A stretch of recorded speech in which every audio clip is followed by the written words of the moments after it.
Estamos de vuelta en ADN hoy y vamos a conversar de inmediato con nuestro siguiente entrevistado sobre un tema que ha causado una conmoción y a muchos un asombro, y pese a que hay quienes plantean aquí, ¿de qué nos asombramos? Estas cosas, como que alguna intuición había de que venía ocurriendo. Nos referimos a la cárcel más lujosa de Chile, a las celdas VIP, a los espacios VIP en el penal de Colina 2, donde había 112 reclusos de alta peligrosidad vinculados a conocidos clanes o bandas de narcotraficantes que se habían provisto de algunas condiciones y de algunas incluso habilitaciones, hasta construcciones dentro de este penal que francamente escapan a toda norma. ¿Cómo es que ocurrió algo así? ¿Qué connivencia ha habido de funcionarios de gendarmería? ¿Cómo es posible que esto se sostuviera en el tiempo hasta este punto en que ahora se denuncia? Bueno, ahora se están disponiendo una serie de medidas, de controles, eventualmente de sanciones, y queremos hablar con alguien que sabe y que tiene una experiencia de más de años atrás en el tema. Nos referimos al exdirector de Gendarmería, Claudio Martínez, que ejerció esas funciones en los años 90, y entre los periodos de Elwin y Frey. Le tocó, de hecho, todo el tema de Punta Peuco. Ha estado trabajando en ese tema, no vamos a decir más. Y vamos a conversar sobre esto, señor Martínez, bienvenido. De profesión arquitecto, además, de manera que configuraciones de temas penales también de eso también nos puede hablar. Bienvenido. Bueno, de temas penales. Configuraciones físicas ahí de... Sí, se refiere porque queda la sensación de que era como el tema penal. Claro, no, de recintos penales. De recintos penales, de todas maneras. Claudio, gracias por acompañarnos. Entonces, partamos, porque yo creo que aquí lo más importante es para que, no perdamos el asombro. Imagínense ustedes cómo se puede entrar un refrigerador de 2 cuerpos, cómo se puede armar intervenir una celda poniéndole piso flotante, alguien... Haciendo obras de construcción. Por favor, alguien tiene que haber autorizado naturalmente todo el paso de ese material con maestros que supongo que llegaron de afuera, no creo que ellos mismos lo hayan hecho, pero tratemos de entender, Claudio, qué es lo que puede haber pasado acá de acuerdo a su experiencia. Bueno, en primer lugar quisiera, para situar un poco el tema, señalar que esto lo ha enfrentado el actual director de Gendarmería, que asumió hace algunos meses, y él ha dicho con toda claridad que se va a investigar a la jefatura, y por ahí está la clave. O sea, lo que ocurrió en Colina 2, es imposible que no haya ocurrido si no hay una connivencia, vista gorda, eventualmente corrupción, por parte de la autoridad del penal. Entrar en un refrigerador de esa magnitud como el que vimos, hacer obras de construcción adentro, tenían una peluquería, tenían un hábitat propio. Eso es imposible que ocurra, como a veces ocurre normalmente si ingresan algunos elementos prohibidos a través de la visita. Aquí claramente hay una compromiso, una responsabilidad mayor, y son de la autoridad del penal hacia abajo. El propio director ha dicho que esto se sabía, y él tomó la decisión de enfrentarlo radicalmente. Ahora, aquí hay un tema que no hay que perder la perspectiva, porque claro, es muy espectacular, el tema del refrigerador, los plasmas, el gimnasio, pero hay un tema también extremadamente grave, por lo que se ha informado, que los presos manejaban un territorio al interior de la cárcel donde no entraban los gendarmes. Por lo tanto, ese también es un escenario muy inédito, solo conocido en algunos países como Colombia o México, por ejemplo, donde los narcos tienen su hábitat, establecen las normas, establece la convivencia y no entra la autoridad. Pero perdone, Claudio, ¿qué tan inédito a esta altura en hasta Chile? Donde yo sé, esa situación es inédita. ¿Sí? De que haya realmente no es replicable en otros penales del país. Y si alguna vez hubo intentos de eso, a lo menos en la época que yo era director, que la situación por lo demás era muy distinta de ahora, porque el narco no era un tema tan extremadamente potente como hoy día, pero lo que había en esos años eran intentos de a veces tomarse sectores de la cárcel, pero eran más bien en tono de protesta, no de apropiarse un territorio para establecer ellos el régimen de vida al interior de ellos. Claro. Y eso explica que tenían toda una suerte de organización, tenían peluquería, tenían bar, tenían refrigeradores, o sea, vivían como si estuvieran en medio libre, pero con una ventaja enorme para el mundo del delito, que es protegido por el Estado finalmente. O sea, este modelo... Era una cápsula dentro de un recinto que obedece, donde rigen otras normas. Así es. Y pero por el cual, perdón, estaban, como dice usted, protegidos también y resguardados Pero mirado desde el punto de vista del propio delincuente. Claro. En el fondo, el hecho de que estén al interior de una cárcel, estaban cubiertos de andar prófugos. eventualmente, porque ahí lo que organizaban ellos además eran delitos. Tenían celulares, tenían sistema de transmisión Wi-Fi, tenían sistema de comunicación. Es que eso es como estar prófugo dentro de la cárcel. Y por lo tanto aprovechaban un tema que de ser debilidad se transformaba en fortaleza para ellos. Es decir, tener, como por así decirlo, una oficina protegida de donde operaban y no tenían acceso al control de la cárcel. Esto tiene un antecedente en otro país, que es en el Perú. En el Perú, un grupo terrorista, que es el Sendero Luminoso, estableció un principio que se llama la cárcel combatiente, que significa que adentro de la cárcel se mantenían activos. Y si lo mira uno desde el punto de vista de ellos, el Estado le suministra alojamiento, comida y seguridad. Por lo tanto, es muy grave lo que está ocurriendo ahí. Permítame, señor Martínez, hacer un distingo acá, porque muchos podrán estar pensando, a ver, pero bueno, si aquí en este país los privilegiados, los poderosos que han caído en las últimas décadas en la cárcel han tenido en ciertos periodos algunas ventajas, y todos tendrán en la cabeza Capuchino, que era un centro de detención preventiva, no era para condenados. Punta Peuco, por decir más lejos. Que iba a ir a lo mismo, pero previamente Capuchinos, donde procesados en esa época, no condenados, insisto, porque era un centro preventivo, no para condenados, se proveían de un montón, porque tenían recursos, de un montón de comodidades, piscina, sala de juego, en fin, una serie de condiciones que no tenían otros presos en prisión preventiva en otros recintos. Y después, claro, también estaba pensando primero en el Penal Cordillera o en Punta Peuco, periodo que a usted le tocó, ¿no es cierto?, cuando se construyó, se montó, se dispuso Punta Peuco y se habilitó Punta Peuco, donde muchos han denunciado que se vive en condiciones de hotel de lujo, y ahí sí estamos hablando de condenados. Entonces, hagamos esa diferencia. A ver, si eso pasó en esa esfera, ¿por qué no iba a pasar en presos comunes? Bueno, el caso de Capuchino es un caso clásico en la historia penitenciaria chilena. Claro. Ahí iban, siempre se decía, los presos de cuello y corbata. Exacto. Y en esos años a nadie le parecía escandaloso esto. Hoy día, si hubiese sido Capuchino en esa época, habrían ido todo el caso Penta, ¿cierto? Ese es el perfil del preso. Ahora van a la Capitán Llaver. De hecho, estuvo Joaquín Vial hace muchos años, por el año 82, cuando vino la crisis de los Javier Vial, claro.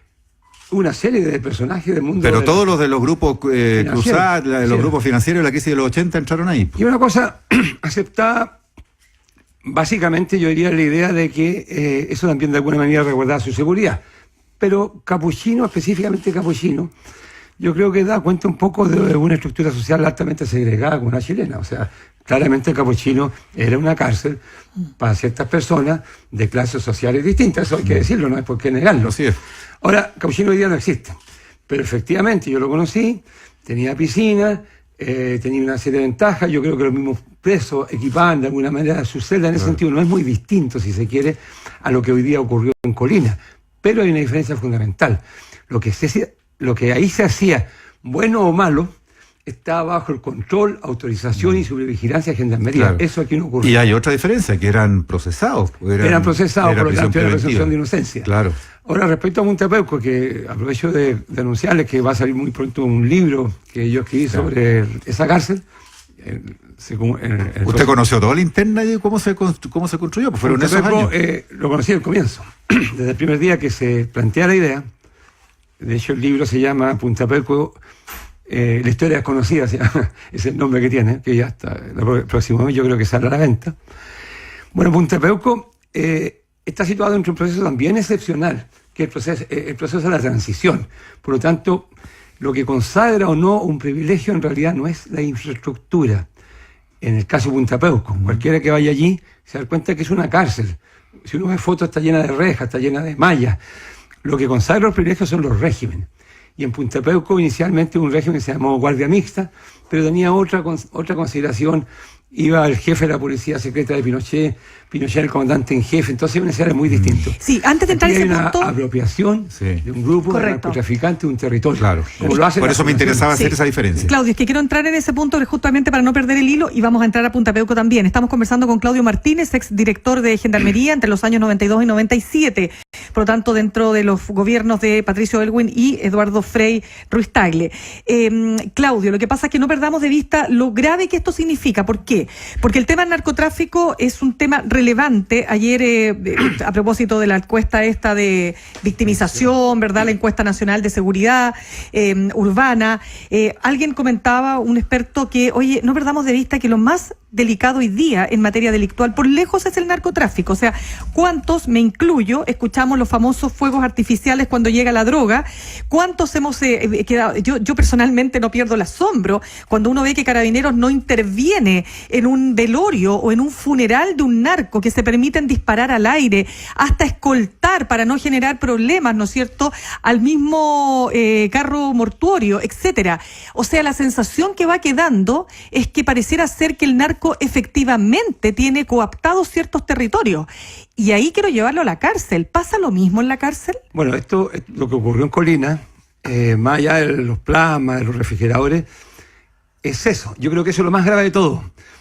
Que se ha reproducido aquí un modelo que existe en las poblaciones, el tema de los funerales, los ritos que tienen, en los cuales no entra la policía. Esto se reprodujo al interior de la cárcel. Es decir, un territorio de uso exclusivo, donde ellos establecen las normas.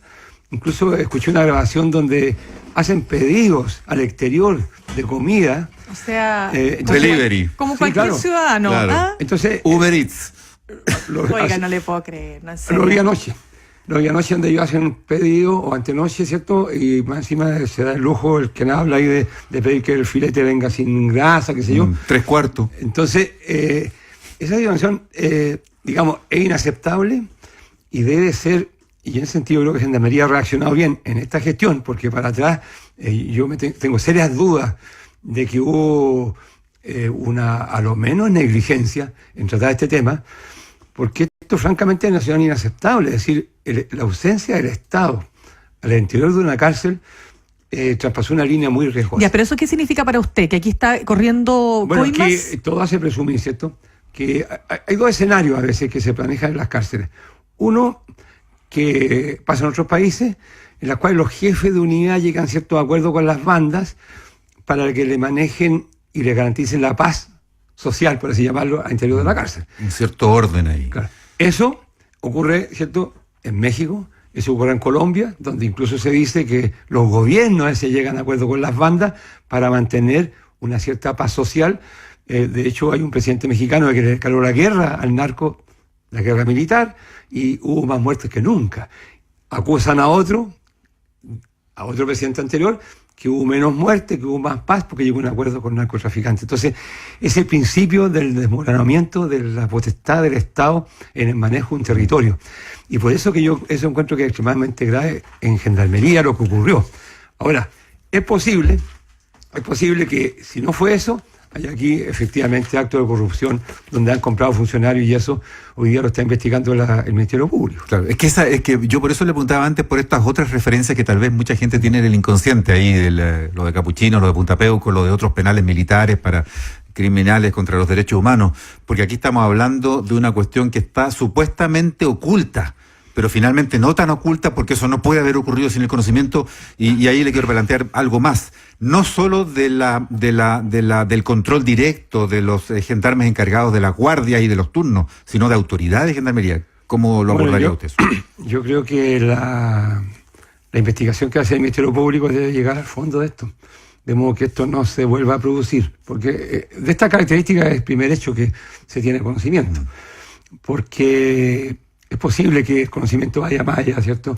Es que lo relaciona también con la cantidad de testimonios que todos los que nos están escuchando deben tener respecto de, por ejemplo, delitos que se cometen o se intentan cometer desde las cárceles con celulares.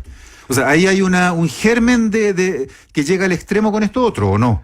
Bueno, porque hay bandas de delincuentes comunes de baja estofa que están haciendo estafa por celulares desde las cárceles, que no debieran poder hacer. Es un tema, yo según leí en la prensa, que no han podido, aparentemente no se ha podido, a pesar del avance tecnológico, inhibir el uso de celulares. Entiendo que una vez más se está haciendo un esfuerzo, y parece que la Universidad de Chile está haciendo una investigación tecnológica para poder establecer mecanismos, ¿cierto?, para bloquear señales, dice usted. Porque bueno, la primera cosa es que entren los celulares, y la segunda que si los tienen adentro, bueno, que se bloqueen las señales. Pero naturalmente que hoy día hay dos elementos nuevos en el mundo del delito. Uno es el narcotráfico, y segundo el uso de las nuevas tecnologías, que también ellos tienen acceso. y los narcotraficantes seguramente tienen acceso a tecnología de primer nivel. Por lo tanto, el tema de control de las cárceles, la seguridad de las cárceles, y el evitar, que yo creo que es el principal problema, evitar que las cárceles sean las casas de los carteles donde organizan y ejecutan delitos, eso es un gran desafío que tenemos hoy día yo con la Administración Claudio, una consulta muy cortita. Conversamos con el exdirector de Gendarmería, Claudio Martínez. ¿Usted diría también que hay miedo al interior de los penales respecto de lo que puede pasar, las represalias que pueden tomar contra los propios gendarmes, sus familias, en fin? Pero mire, es un tema que yo lo viví personalmente. Es decir, trabajar en Gendarmería, de ser director hasta el gendarme de menor rango, Gendarmería tiene un juramento, los gendarmes, que dice que rendirán la vida si es necesario en cumplimiento de su deber. Es decir, nadie que entre en Gendarmería puede estar sujeto al miedo o a la coacción de ese tipo, por muy frío que sea lo que esté planteando. Sí, claro.